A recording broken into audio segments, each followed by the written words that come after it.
Hello everybody. We're going to make some sour cream coffee cake. Uh, Here we have 1 cup of flour, 1.5 cups of brown sugar, 3 tablespoons of 6 tablespoons of melted butter, and 1 tablespoon of cinnamon. Now listen, the topping here, I'm going to make that 3 times of the normal recipe. The normal recipe is 1/3 cup of flour, 1/2 cup of brown sugar, 2 tablespoons of melted butter, and 1 teaspoon of cinnamon. But I'm going to make it 3 times. So that way I'll have some extra, and I'll just put that in the freezer. And next time I want to make this coffee cake, it'll be a breeze. It's good to have a little extra. This stuff can go on apple pie. It could go on cherry pie. It could go for a lot of things. You could put it on biscuits that you bake. The Pillsbury biscuits. You could just do a lot of things with it. This is actually called streusel. All right, not strudel, streusel. And it's got to be German. It's really good stuff. Okay, now I'm mixing the flour, the sugar, and the cinnamon. Now I'm going to add the butter. The butter's melted. Unfortunately, I added from the back. You can't see me adding it, but you'll see a difference in the product here. There you go. You see how it's starting to clump together? Oh, by the way, that's brown sugar. You could use white sugar if you want. It really doesn't make a difference. White, it's just going to be a lot lighter, that's all. But you could use white sugar. All right. Let me see. I'm going to scrape it down once, and we're off. I had a problem here. I didn't have any all-purpose flour. This is what the recipe calls for, all-purpose flour. All I had was bread flour. So for the streusel, it doesn't matter. All-purpose or bread, it doesn't matter for the streusel. But for the cake itself, it does matter. And I'll explain what happened here. Okay, there it is. You see, it's like little crumbles.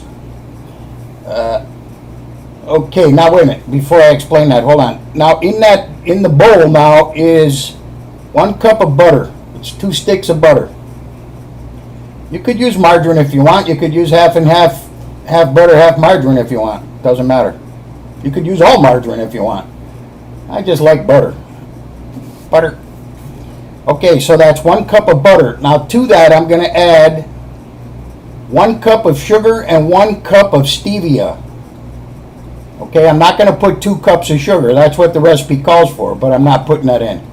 I'm going to do 1 sugar and 1 stevia. Okay, I just added that in. All right, then you add in 2 eggs and 1/2 teaspoon of vanilla. I think I put in about a whole teaspoon of vanilla. You can't have enough vanilla, man. Vanilla just tastes good. And 1/8 of a teaspoon of salt, but I put in like 1/4 of a teaspoon. 1/8 just didn't seem like enough salt, so I doubled it and put in a quarter. Okay, now the thing with the bread flour. Okay, the coffee cake is like making muffins. You can't overbeat it. If you overbeat it, you're going to have some rubbery stuff, especially if you're using all-purpose flour. There goes the vanilla. It calls for half. I put in almost a whole teaspoon. But anyway, there's 3 different kinds of flour, basically, the white flour. You have cake flour, which has very little gluten. Then you have all-purpose flour, which is in the middle. It has some gluten. And then you have bread flour. Bread flour is high in gluten. The wheat grains that they use for cake flour doesn't have a lot of gluten in it. Plus they add a little something to cake flour, you know, cornstarch or something, I don't know what. All right, there goes an eighth of a teaspoon of salt. So here's the thing. If you use bread flour, you have to make sure you don't mix it too long, because if the gluten builds up, then you have a problem. Then you're going to have rubbery muffins or rubbery coffee cake. So you can't beat it. Beating a high gluten flour causes the protein to bind together, and that is the gluten. Gluten in Latin means glue. So that's what it is. In bread flour, you want glue. You want it because you want little small bubbles, and that's what holds the bread. That's what makes, you know, it holds it all together nice and tight. Okay, there goes 1 cup of sour cream. I put in 2 cups of flour. Should be all purpose, but I used bread flour. 1 cup of sour cream and 1 teaspoon of baking powder. Okay, now this is all you add. You're done adding stuff.